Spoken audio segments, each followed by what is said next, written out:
اور مولا کے چاہنے والے تھے حضرت عبداللہ ابن خباب ابن ارت. میں نے کسی مقام پہ بیان کیا تھا, یہاں نہیں پڑھا کبھی بھی, بلکہ زیارات پہ ہی پڑھا. وہ ان کی اہلیہ جو ہیں وہ حاملہ تھیں, اور وہ ان کو لے کے آ رہے تھے کوفے وضع حمل کے لیے. راستے میں خوارج نے روک لیا, لمبی لمبی داڑیاں, سجدوں کے نشان, قاری قرآن سب تلاوت کر رہے تھے. اتنے مقدس ظاہری طور پہ کہ ان میں سے ایک آدمی نے کھجور زمین سے اٹھا لیا, کہ گرا ہوا کھجور ہے, منہ میں رکھا. دوسرے نے کہا تمہیں پتا یہ باغ کس کا ہے؟ کہا نہیں. کہا تم نے بغیر اجازت کے تم نے کھجور کھا لیا؟ اس نے واپس نکال کے وہیں زمین پہ رکھ دیا. کہا پروردگارا مجھے معاف کر دے, میں نے کھجور بغیر مالک کے پوچھے کھا لیا تھا, مجھے معاف کر دے. اس کا مطلب ہے کبھی بھی لوگوں کے لمبے سجدوں سے, لمبی داڑیوں سے, ظاہری تقدس سے دھوکہ نہ کھانا. اگر اہل بیت کو نہیں مانتے تو جتنا مرضی اپنے آپ کو مقدس دکھاتا رہے, وہ پھر بھی فاسق ہے. پتہ نہیں بات پہنچ رہی نہیں پہنچ رہی. اب کیا کیا اس نے کھجور واپس رکھ دیا. اس نے کہا یہ کھجور میں نے بغیر, پروردگارا مجھے معاف کر دے, یہ کھجور میں نے اٹھا لیا تھا. اتنے میں حضرت عبداللہ ابن خباب ابن ارت آ رہے ہیں اپنی زوجہ کے ساتھ. اپنی زوجہ کو انہوں نے سوار کرا رکھا ہے خچر کے اوپر, اور لے کے جا رہے ہیں کوفے. انہوں نے روکا, کہا بھی بتاؤ تم علی کے چاہنے والے ہو, علی کے ساتھ ہو یا ہمارے ساتھ؟ اور اس نے کہا کہ نہیں میں علی کے ساتھ نہیں ہوں. حضرت وہ شان چاہنے والے تھے. اب وہ بہرحال اب بیچاری ان کی زوجہ بھی اور وہ بھی دونوں شیعہ عجیب و غریب کیفیت. تو کہا کہ بھئی میں کوفے جا رہا ہوں, مجھے کیا مطلب ہے آپ کی کوئی سیاسی کو معاملہ ہوگا. کہا نہیں آپ تم بتاؤ کہ تم علی کے چاہنے والے ہو یا نہیں. انہوں نے کہا نہیں میں علی کے چاہنے والا نہیں ہوں. تقیہ میں انہوں نے کہا میں تقیہ میں چاہنے والا نہیں ہوں. انہوں نے کہا اچھا اگر تم علی کو نہیں چاہتے تو پھر معاذ اللہ استغفر اللہ کہتے علی پہ لعنت کرو. اس نے کہا مانتا نہیں ہوں لیکن لعنت نہیں کروں گا. میں لعنت نہیں کروں گا. کہا کیوں؟ اگر نہیں مانتے تو پھر کہا نہیں وہ داماد پیغمبر تو ہے.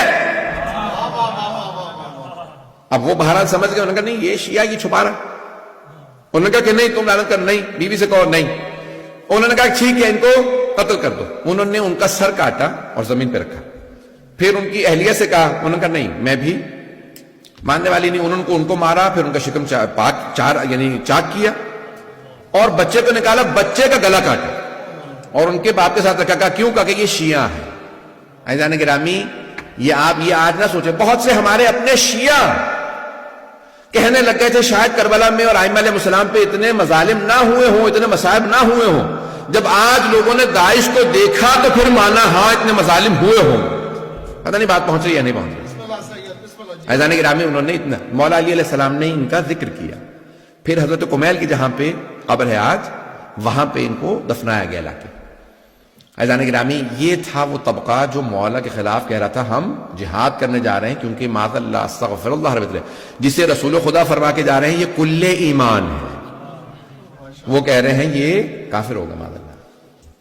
یہ بتانا کیوں ضروری ہے؟ تاکہ آپ لوگ اویئر رہیں کہ تاریخ اتنی تلخ ہے, اور آپ کو پتا ہو کہ ہم اگر کسی پہ تبرہ کر رہے ہیں یا ہمارے بہت سے برادر ہیں سن رہے ہیں تو وہ پوچھتے ہیں کہ نہیں کیوں آج اب گزر گیا معاملہ. تلک امۃ قد خلت. ایک صاحب نے مجھے آیت بھی سنائی. انہوں نے کہا میں حافظ قرآن ہوں مولانا, میں آپ کو بہت زیادہ شوق سے سنتا ہوں.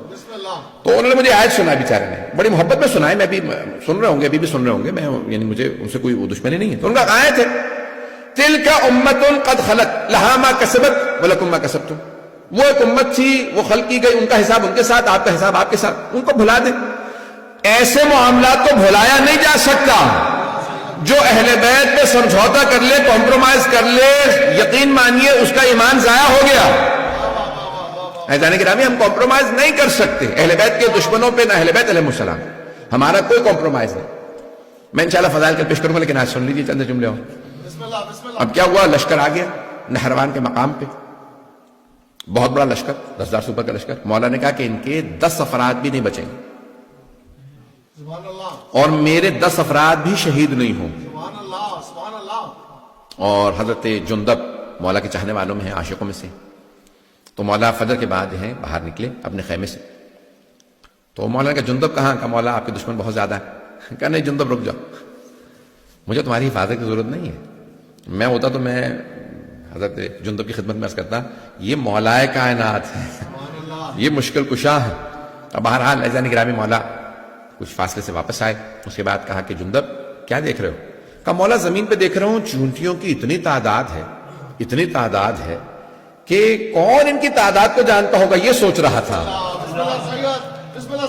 کہ مولا ان کی تعداد کو کون جانتا ہوگا اتنی کام. جندب تمہارے مولانا صرف یہ کہ ان کی تعداد کو جاننے میں یہ بھی بتا سکتے ہو ان میں نر کتنے ہیں مادہ کتنی ہے.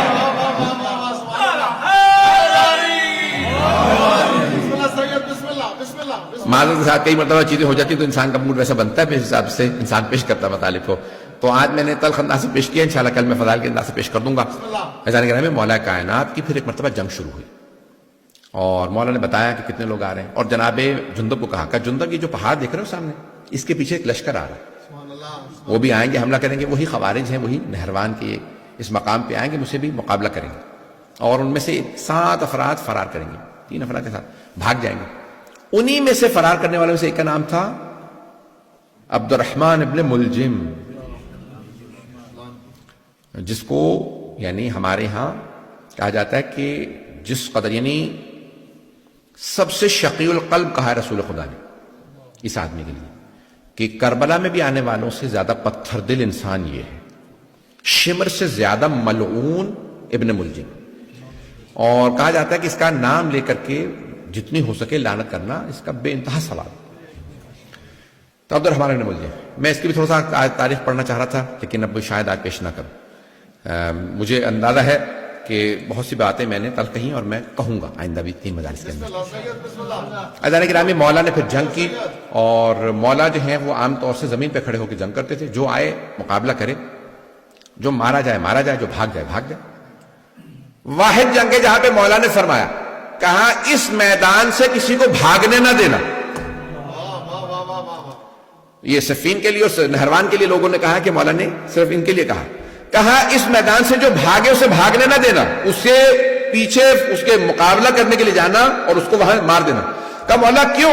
جمل میں آپ نے کہا جو بھاگتا ہے بھاگ جائے، لیکن یہاں پہ آپ فرما رہے ہیں کہ جو بھاگتا ہے اسے بھاگنے بھی نہ دو. کہا جمل میں لوگ ماں کا نام سن کے دھوکہ کھا کے آ گئے تھے، پتہ نہیں لوگ ہیں یا نہیں، سوچ رہے تھے شاید ماں صحیح ہو اس لیے دھوکہ کھا کے آئے تھے، انہیں نہیں پتا علی حق ہے، پتہ نہیں مجمع ہے یا نہیں. کہ اس لیے میں نے وہاں پہ کہا تھا جو بھاگے بھاگنے دو، دھوکہ کھا کے آئے. وہاں مسلمان تھے دھوکہ کھا کے آ گئے تھے، یہاں یہ منافق ہیں، کافر ہیں، اسلام کا لبادہ ہو رکھا کہ کوئی بھاگے اسے بھاگنے نہ دینا. مولا نے ایک مرتبہ ذوالفقار کھینچی، اللہ اکبر کی صدا دی، گھوڑے کو ایڑ لگائی. مولا صفوں سے اپنے گھوڑے کو دوڑاتے رہتے تھے، جہاں سے گزرتے تھے سر ہی سر نظر آتے تھے. کسی نے سوال کیا یا علی تلوار چل نہیں رہی، سر پہ سر گر رہے ہیں؟ میں اپنے انداز سے جواب دے رہا ہوں، مولا کہیں گے میں ذوالفقار کو روک رہا ہوں، روک نہیں رہی ہے.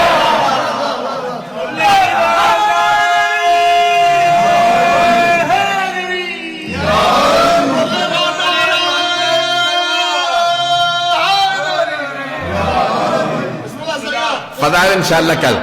عزیزان گرامی آج مطالب جو پیش کرنا تھا میں نے کر دی، بس ایک سن لیجئے. مولا نے وہاں پہ مقابلہ کیا اور بھاگنے میں صرف چند افراد ہی کامیاب ہوئے، باقی سب کو مار دیا. مولا نے کہا کیوں؟ یہ ایسا فتنہ ہے، یہ جہاں جائیں گے کفر پھیلائیں گے.